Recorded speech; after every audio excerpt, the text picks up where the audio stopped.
It's just worldview warfare. In the previous episode, we began going into greater detail about revolutionary worldview warfare by discussing the zeitgeist. The zeitgeist informs both the arrangement and trajectory of technique, which is the topic of this episode. Paraphrasing Jacques Ellul's definition, technique is the manifestation of humankind's reliance upon culture and technology to manage the insecurities inherent to life in the world system.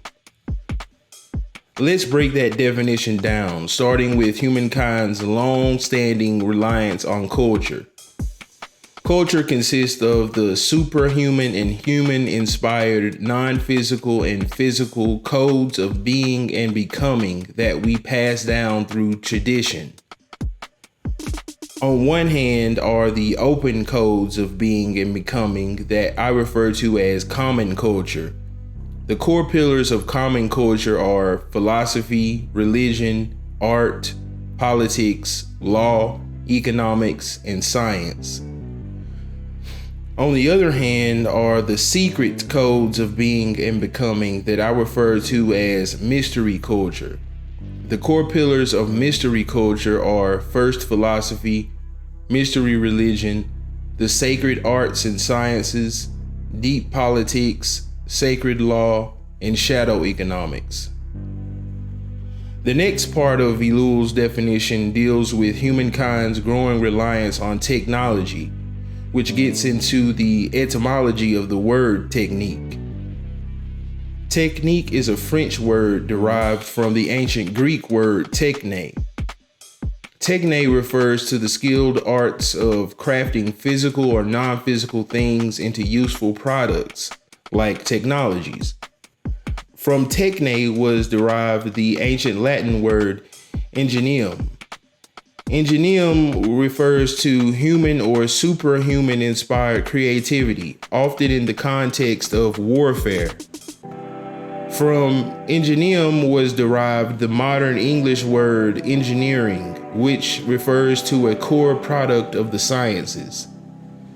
The last part of Ellul's definition deals with managing the insecurities inherent to the world system. I use the phrase the world system to refer to the global system of authority that has been, from the beginning of human history to today, characterized by death and decay, whether death and decay in a physical sense or death and decay in a spiritual sense. I identify three core insecurities inherent to this global system of social and spiritual authority. Effectively managing these insecurities is fundamental to humankind's physical and spiritual survival. Informational insecurity, the management of which involves reducing truthlessness. Interpersonal insecurity, the management of which involves reducing lovelessness. And existential insecurity, the management of which involves reducing hopelessness. Putting all these things together, we can alternatively define technique as humankind's ancient and ongoing quest for hope, love, and truth on our own terms. And since this quest is on our own terms, no matter how good intention those terms may be, it is basically a quest for self-salvation. This brings us to an important point about worldview. Foundational to the set of core beliefs comprising any person's worldview is his or her conception of the self and the other. Throughout world history, the most consequential and divisive such conceptions have centered on divinity. All of those conceptions can be summarized as the self and the divine are essentially two. The self and the divine are essentially one. So if humankind must save itself, man, as the ancient Greek atheist philosopher Protagoras said, is the measure of all things. At the same time, the contemporaries of Protagoras in the ancient Greek mystery religion adopted Egyptian and Babylonian teachings on the emergent divinity of mankind. Such conceptions of the self and the divine as essentially one are fundamental to self-salvation. Self-salvation is the core motivation behind the great work, which was discussed in a previous episode. And because self-salvation is baked into technique, technique is characterized by secularization and syncretization. In secularization, techno-cultural innovations replace orthodox sources of social and spiritual authority with empowered alternatives. In syncretization, techno-cultural innovations redefine mutually exclusive phenomena, thereby confusing symbolic and functional distinctions. I know that we've gone over a lot of info in this episode, but I'm going to bring together all the points I've discussed so far by presenting some clips discussing real-life examples of technique currently at work in the Western world. Hello everybody, this is Georgianne Hughes, and this is The Byte Show. And this is part 2 with Philip Collins. We're talking about Darwinism and the rise of Gnosticism. And fascinating topics, very good information. This will, just listening to all this, it will take you maybe a couple of times to absorb it. It is a lot of information, but it is exactly what is happening with our world and the plans that the elite have for the common, everyday person living in this world. Okay, fire away. Sure. Well, last time we left off on the topic of transhumanism, which basically represents the latest incarnation of Gnosticism, or one of the latest incarnations. And it also exemplifies the new concept of gnosis, which has basically appropriated science and technology as the new secret knowledge of how to master the blind forces of nature for a socio-political purpose. Basically the use of science to create heaven on earth. Transhumanism advocates the use of biotechnology, of cognitive science, of information technology, of nanotechnology to propel humanity into a post-human condition. We are wondering what is happening to the world. Everything is changing.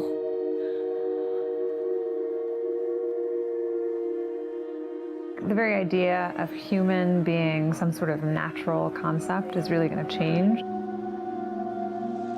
Our bodies will be so high-tech, we won't be able to really distinguish between what's natural and what's artificial. Inside our own heads is the most complex arrangement of matter in the known universe. You might ask yourself, can we get to be superhumans?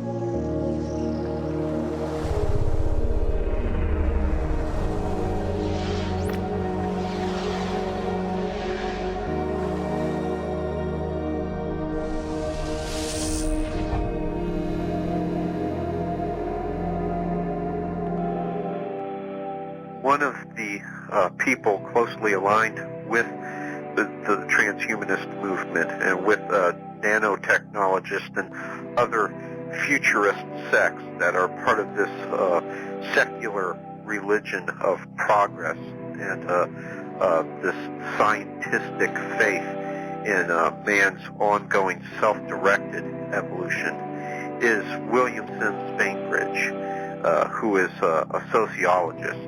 And also part of the National Science Foundation. And the National Science Foundation has an operating budget in the billions of dollars. So it's more than, again, some marginalized institution. It's a full-fledged organization. William Sims Bainbridge has written that essentially, according to the dominant scientific paradigm of today, which is basically scientific materialism, there is no evidence for a human soul. That's what he concludes, and so of course, with no spirit, you go from there invariably down the philosophical path of rejecting God, of rejecting transcendent moral authority. It gets even scarier with him, though. Now, of course, as I mentioned before, William Sims Bainbridge is a sociologist, and as I've mentioned in past programs, sociology it was technocratic in its origins, and basically sociology, in a nutshell, is about social engineering. It's more than just some innocuous field of study. William Sims Bainbridge has written a book called The Satanism Scare, and in that book, Bainbridge concedes that Satanism does exist. However, he holds that Satanists basically construct the meaning of Satan for themselves. And this implies that one can construct a rather benign image of the devil to worship.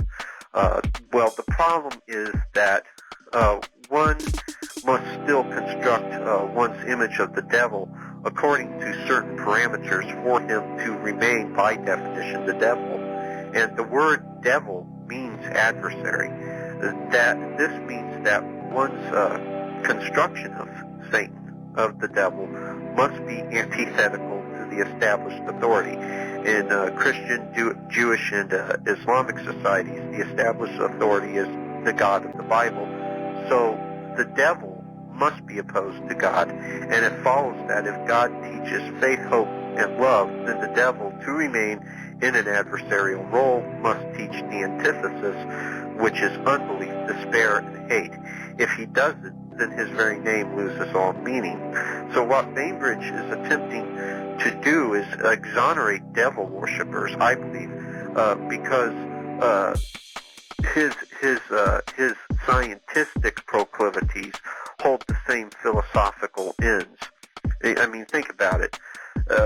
While the means may differ, both scientism and devil worship, whether it be Satanism or Luciferianism, seeks to enthrone man, venerates man's cognitive powers, venerates reason, venerates science, exalts them over all things, and basically enthrones man as God.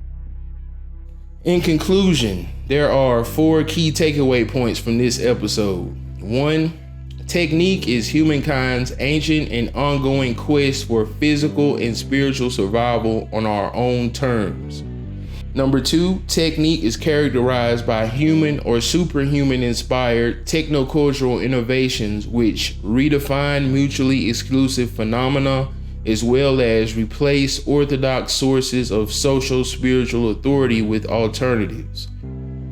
Number 3, technologies are physical or non-physical. Number 4, cultures are inclusive or initiatic. These discussions are a companion to my book entitled Revolution, An Introduction to the Art and Science of Worldview Warfare. It cites hundreds of scientific articles and elite books on technique. Thanks for your time. Stay tuned. Next, we will explore propaganda in greater detail.